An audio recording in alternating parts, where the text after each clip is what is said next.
beriman tentang hari akhirat, bahwa dunia ini akan hancur binasa dalam kiamat besar. Setelah itu, di tiup sangkakala kedua, Allah menciptakan bumi yang baru, dan Allah ciptakan langit yang baru, pintu surga dibuka, pintu neraka juga dibuka. Setiap yang pernah hidup di bumi, Allah bangkitkan kembali untuk diminta pertanggungjawaban semua yang sudah mereka buat ketika hidup di dunia.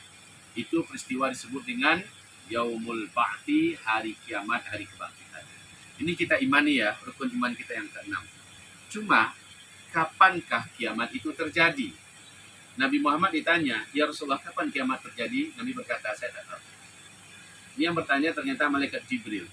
Lalu Nabi berkata, mungkin kamu yang bertanya lebih tahu dari saya tak tahu. Ternyata malaikat Jibril juga tidak tahu.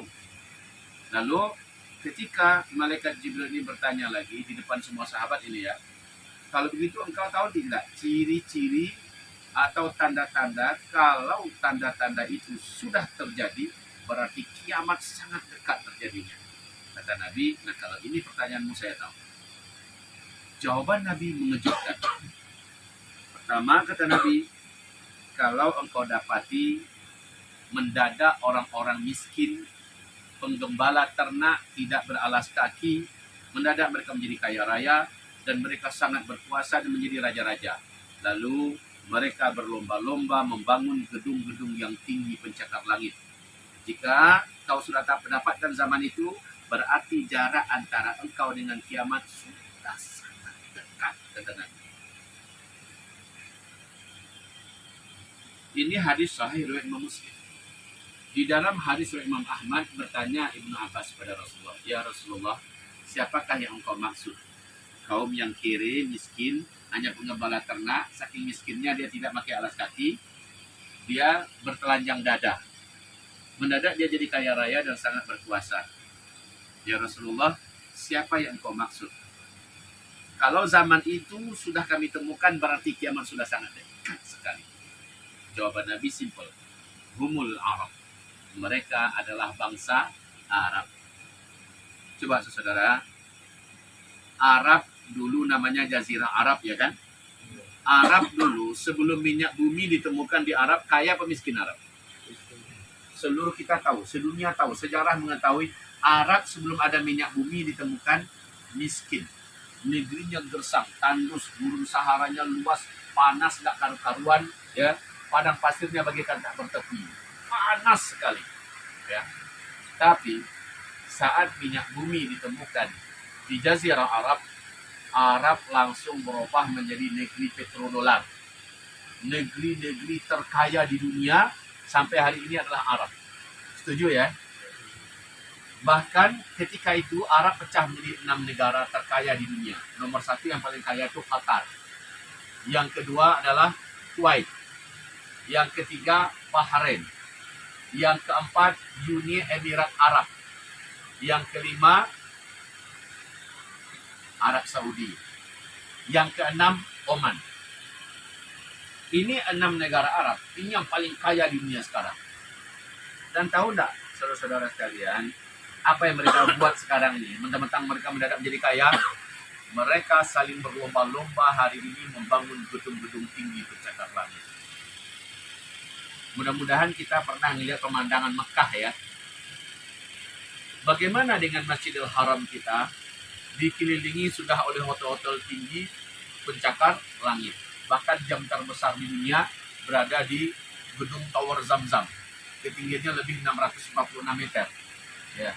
Kemudian bukit-bukit yang ada sekitar Masjidil Haram itu sudah ditebas, dihilangkan, dibangun gedung-gedung tinggi pencakar langit. Masjid Nabawi di Madinah itu pun dulu ketika kita masuk 10 tahun yang lalu, masuk kita ke Madinah udah nampak Masjid Nabawi yang indah dan megah. Sekarang siapa yang masuk ke Madinah, Masjid Nabawi itu udah hilang. Kemana perginya? Tersembunyi karena ditutupi oleh gedung-gedung tinggi pencakar langit di sekitar Masjid Nabawi di Madinah. Ibu kota Riyadh sekarang disulap menjadi kota metropolitan mengalahkan Eropa. Gedung-gedung tinggi pencakar langit masih di Arab Saudi ya. Sementara Jeddah sebagai kota perdagangan Timur Tengah, jangan ditanya. Perkembangannya hari ini gila-gilaan. Gedung-gedung pencakar langit berdiri dengan sangat cepat sekarang di Jeddah. Ini baru Arab Saudi ya. Ternyata Arab Saudi kalah oleh negara Arab sebelahnya, Kuwait. Kuwait kecil, tetapi luar biasa. Pembangunannya membuat Arab Saudi harus mengaku kalah. Sementara Arab Saudi segitu hebatnya tadi. Kuwait mengaku kalah dengan negara Arab sebelahnya, Bahrain. Bahrain sekarang dianggap Bali-nya Timur Tengah. Ya, sekarang gedung-gedung yang maha mewah dibangun di Bahrain. Bahrain sebegitu hebatnya kalah dengan negara Arab sebelahnya, yaitu Uni Emirat Arab. Uni Emirat Arab. Saya pernah diundang 6 hari ceramah di sana oleh Duta Besar Republik Indonesia di Uni Emirat Arab. Setelah di sela-sela saya ceramah, saya diajak jalan-jalan oleh guide yang diamanahkan membawa saya. Saya dan istri ya, istri. Kemudian saya diajak ke Hotel Bintang 7 di Abu Dhabi. Hotel Bintang 7 di Abu Dhabi. Kayaknya dari luar itu sampai ke dalam itu kayak dibungkus emas semua hotelnya. Mewah sekali, Bintang 7. Tahu tidak berapa harga satu kamar? Harga kamar menengah aja itu. Harga kamar menengah saja ke bawah satu malamnya 125 juta. Satu malam. Saking mewahnya. Saya masuk foto di sana sini. Lalu saat sampai di resepsionis, orang yang menanti siapa yang mau pesan kamar semacamnya ya. Saat saya sampai di sana, saya langsung ditawari bahasa Indonesianya aja. Bapak, Ibu mau minum kopi nggak? Kopi di hotel ini istimewa. Saya katakan tidak. Apa kata guide saya? Terima kasih Pak Ustadz. Kenapa saya bilang? Kalau Pak Ustadz iya kan tadi, harga secangkir kopi kecil di hotel itu, satu cangkir kecil saja harganya 5 juta rupiah.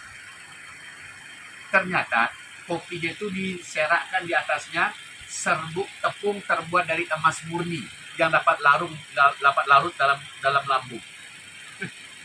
Ya, kalau kita minum, kemewahan itu langsung sebagai identitasnya orang yang minum itu cuma raja-raja, para konglomerat dunia. Jadi kalau kita minum, ada emasnya di dalam dan bisa larut dalam lambung. Pikir hati saya untuk apa? Besok sama kuning dengan kuning yang lain keluarnya. Jadi alhamdulillah saya tidak jadi minum. Di sana ada mesin ATM di dalam hotel itu ya, ada mesin ATM, emas semua luar dalam. Kalau dimasukkan kartu, itu yang keluar bukan duit, tetapi batangan emas. Ya 1 kilo, 2 kilo, sesuai hajat berapa. Luar biasa, kayanya. Mobil-mobil polisi di Abu Dhabi, mobil-mobil polisi, Lamborghini, Ferrari, Rolls Royce, yang harganya miliaran, itu mobil polisi. Ini bukan dongeng. Bukan dongeng. Pernah lihat film Jackie Chan enggak? Ketika mereka acting di mana di Uni Emirat Arab, bagaimana di dalam mobil itu ada singa. Itu memang mainan mereka. Kalau mainan kita adalah kelinci, kucing, dia singa asli. Itu saking mewahnya hidup. Lalu setelah itu saya diajak jalan-jalan ke Dubai. Nah, ini dia. Dubai, pusat perbelanjaan terbesar di dunia itu ada di Dubai.